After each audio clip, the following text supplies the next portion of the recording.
നമസ്കാരം. മുഖ്യമന്ത്രി പ്രഖ്യാപനത്തിന് പിന്നാലെ നിലപാട് ഘടിപ്പിച്ചിരിക്കുകയാണ് മുതിർന്ന കോൺഗ്രസ് നേതാവ് രമേശ് ചെന്നിത്തല. MLA സ്ഥാനം രാജിവെക്കാനുള്ള നിലപാടിലാണ് അദ്ദേഹം എന്നാണ് പുറത്തുവരുന്ന വിവരം. എന്നാൽ അതേസമയം അദ്ദേഹത്തെ എങ്ങനെയെങ്കിലും അനുനയിപ്പിക്കാനുള്ള ചർച്ചകളും പുരോഗമിക്കുന്നുണ്ട്. ഇന്നലെ ഹൈക്കമാൻഡ് തീരുമാനം അറിയിക്കാൻ ലോക്സഭാ പ്രതിപക്ഷ നേതാവ് രാഹുൽ ഗാന്ധിയെ വിളിച്ചതിന് പിന്നാലെയാണ് തന്റെ രാജിസന്നദ്ധ ചെന്നിത്തല അറിയിച്ചിരിക്കുന്നത്. എന്നാൽ ഈ സമയത്ത് ചെന്നിത്തലയെ അനുനയിപ്പിക്കാനുള്ള നീക്കം അണിയറയിലും അരങ്ങത്തും ഒരുപോലെ തന്നെ നടക്കുന്നുണ്ട്. എന്നാൽ ഒന്നിലും വഴങ്ങുന്നില്ല എന്ന നിലപാടിലാണ് ചെന്നിത്തലയുള്ളത്. ചെന്നിത്തലയെ കാണാൻ VD സതീശൻ എത്തുമെന്ന് അറിയിച്ചിരുന്നുവെങ്കിൽ അതിനു മുന്നേ തന്നെ, അതായത് അതിനെ കാത്തു നിൽക്കാതെ ഒരു ബന്ധുവിനെ കാണാനുണ്ട് എന്ന കാര്യം പറഞ്ഞ് ചെന്നിത്തല യാത്രയാവുകയായിരുന്നു. ഇനിയും അവഗണന സഹിക്കാനാകില്ല എന്ന് രാഹുൽ ഗാന്ധിയെ രമേശ് ചെന്നിത്തല അറിയിച്ചിട്ടുണ്ട്.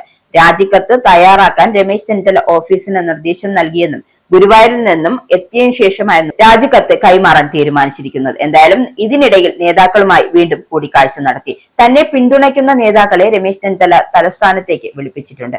എന്തായാലും രമേശ് ചെന്നിത്തല രാജിവെക്കാൻ ഉറപ്പിച്ചാൽ ഹൈക്കമാൻഡ് അനുനയിപ്പിക്കാനുള്ള ശ്രമങ്ങൾ കൂടുതൽ തീവ്രമാക്കും. ആഭ്യന്തര വകുപ്പ് അടക്കം കൊടുത്തേക്കുമെന്നാണ് നിലവിലുള്ള സൂചന. ഒപ്പമുള്ള 3 പേരെ മന്ത്രിസഭയിൽ ഉൾപ്പെടുത്തണമെന്ന ആവശ്യവും രമേശ് ചെന്നിത്തല മുന്നോട്ട് വെക്കാൻ സാധ്യതയുണ്ട്. ജ്യോതികുമാർ ചാമക്കാല, അൻവർ സാദത്ത്, PJ വിനോദ് എന്നിവരെയാവും പരിഗണിക്കുക. രമേശ് ചെന്നിത്തല അതായത് ഇവരുടെ പേരാണ് ചെന്നിത്തല പറയാൻ സാധ്യത കൂടുതലും. രമേശ് ചെന്നിത്തലയ്ക്ക് പാർട്ടി അംഗീകാരങ്ങൾ നൽകുകയില്ല എന്നാണ് ചെന്നിത്തലയുടെ പരാതി.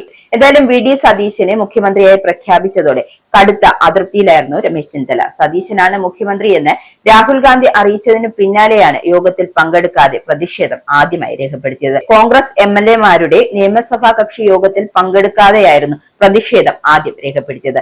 പകരം VD സതീശനെ പിന്തുണച്ച് കത്ത് നൽകുകയും ചെയ്തു. എന്തായാലും സീനിയോറിറ്റി പരിഗണിക്കാതെ മുഖ്യമന്ത്രിയെ തീരുമാനിച്ചു എന്നാണ് ചെന്നിത്തലയുടെ പ്രധാന പരാതി. പിന്നാലെയാണ് ഹരിപ്പാട് വഴി ചെന്നിത്തല ഗുരുവായൂരിലേക്ക് പോവുകയായിരുന്നു. ഗുരുവായൂരിൽ വെച്ച് രമേശ് ചെന്നിത്തല മാധ്യമങ്ങളോട് പ്രതികരിക്കുകയും ചെയ്തു. എന്തായാലും നിയുക്ത മുഖ്യമന്ത്രി VD സതീശന് ആശംസകൾ നേരുന്നുവെന്നായിരുന്നു ചെന്നിത്തല പറഞ്ഞു വെച്ചതും. UDF പ്രവർത്തകർ സതീശനൊപ്പമുണ്ട് എന്നും അദ്ദേഹം പറഞ്ഞു. മന്ത്രിസഭയിൽ ആര് വേണം എന്ന് തീരുമാനിക്കുന്നത് മുഖ്യമന്ത്രിയാണെന്നും 10 വർഷത്തെ ഇടത് ദുർഭരണത്തിൽ നിന്ന് മോചിപ്പിക്കുകയാണ് ജനവിധിയെന്നും അദ്ദേഹം കൂട്ടിച്ചേർത്തു.